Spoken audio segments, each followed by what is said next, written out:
First question right off the bat, and this is going to be a selfish one for me. This is directly to you. Why, as a white man, do I have no soul and you have so much soul?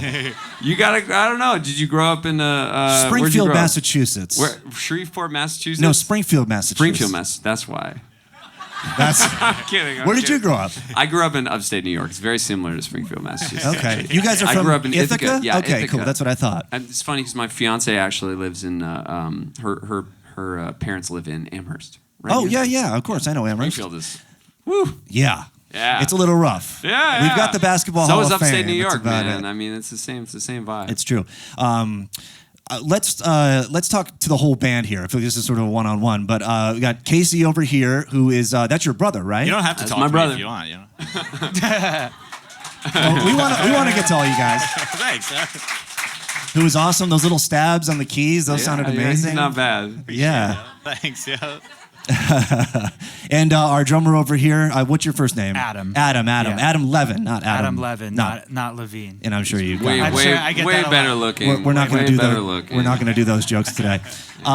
So I guess I want to hear like your story of how this all happened, because on Wikipedia, I did some very heavy research on Wikipedia, Oh, boy. which is always correct. Always correct. On Wikipedia, for the longest time, it said that Michael McDonald was one of my biggest influences. Or no, it was Michael Bolton. I Michael think, right? Bolton. Yeah. Michael Bolton Michael was one of Bolton, my biggest influences. Really? Who wrote that? Yeah, Your That's a No really idea. good question. Anyone can write anything. Anyone on can write Wikipedia. anything. Well, is it true that the Imagine Dragons frontman was sick in the Yes. hospital and discovered you guys? So here's the story. So Okay. Dan they were doing a show in Norfolk, Virginia, where we had, just by kind of random chance, had a song on the radio down there at this one station, this one alternative station down there. And the Dragons were in town playing a show. Dan had some vocal issue. I think maybe he had the flu or something, was going to the doctors. And the whole band was there, and they were talking to the driver, and the driver's like, you got to check out this unsigned band that we're playing all the time. We were called just Ambassadors at the time.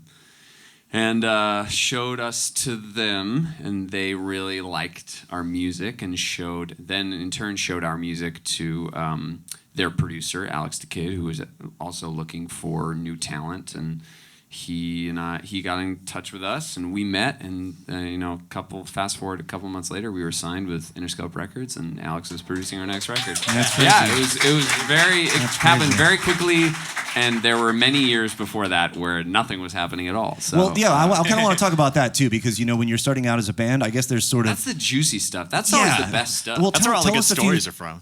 What's that? I was just saying that's where all the good stories are from. All the horror stories. Casey, tell us like the worst horror story of like starting out. Man. Well, one of my favorites is I guess I'll preface this by saying that I had like about 102-degree fever at the time. I had some serious like sinus infections. So we're driving in our 15-passenger van through Pennsylvania.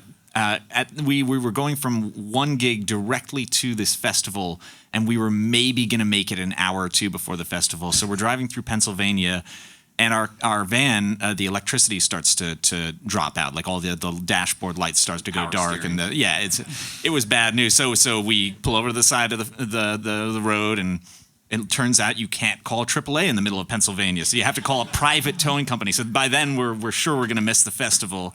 I'm dying in the back of the van there, like actually dying. like it's a great time all around. So we call these guys this private towing company. This is literally in the middle of Pennsylvania, in the middle of nowhere on the turnpike. These guys come. It started to pour rain. It's pouring rain, the whole time. Yeah. So this guy comes with his own tow truck and just hitches up our van. Didn't take off the trailer or anything, which I don't know if that's strictly protocol, but hooked us up, takes us back to his shop, and it's him and these other two guys. And I kid you not, they introduced themselves as Senior, Muffin, and Cupcake. And these guys were like the Three Stooges working on our van, crawling around inside that thing. I had no idea what they were doing. After about a half an hour, they come up to us and say, oh, okay, your van's all good and good to go. Here's how much you owe. So we pay them. We get back on the road.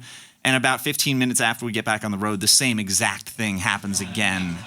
And long story short, I could keep going, but it basically went on like that for the entire rest of the night, and I finally ended up going to the hospital the next day. Most of the horror stories are just like car trouble. It's just it was Right. Really. There was a period where we would schedule into our day taking the van to a mechanic every day. We'd like go load the gear in at the venue, then take the van to the mechanic to get repaired. Just to be safe. Yeah. Oh, every single time because it always so had okay, something that was wrong. like the worst, right? Is that rock bottom? That's pretty not close. Rock. You've had other. Yeah. moments that we can't even really talk about. What's the highest of the high? Like The and it may be different for all you guys. Like, I think was when we went down to Norfolk, Virginia, when we were unsigned, and we were playing shows even in our hometown in New York City where we were living to like max 100 people. That would be like a massive success. And we went to Norfolk and sold out a 1,500 person venue, which at the time was crazy for us.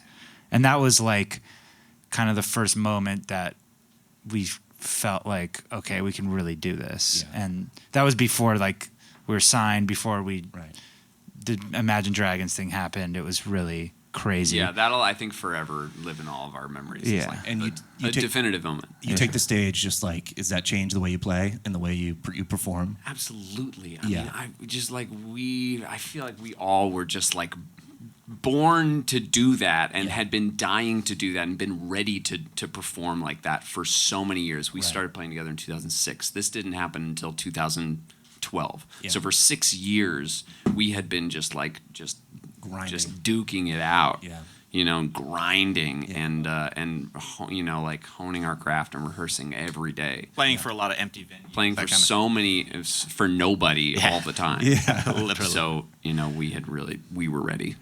I was in a band for a little while, and we toured around the East Coast, and I did the same thing in a van. Yeah. And whenever I Kudos hear to you, about that's- any musicians, any rock bands making millions of dollars, and anyone says it's unfair, I say, you've never smelled the inside of a van with at That's least right. 3 men in it. Well, that was my the whole God. thing. There's a Yeah. quote from Ringo Yeah. Starr saying that's how the Beatles stayed together for so long. Is that what is he says? Whoever fought it in the band had better own up to it.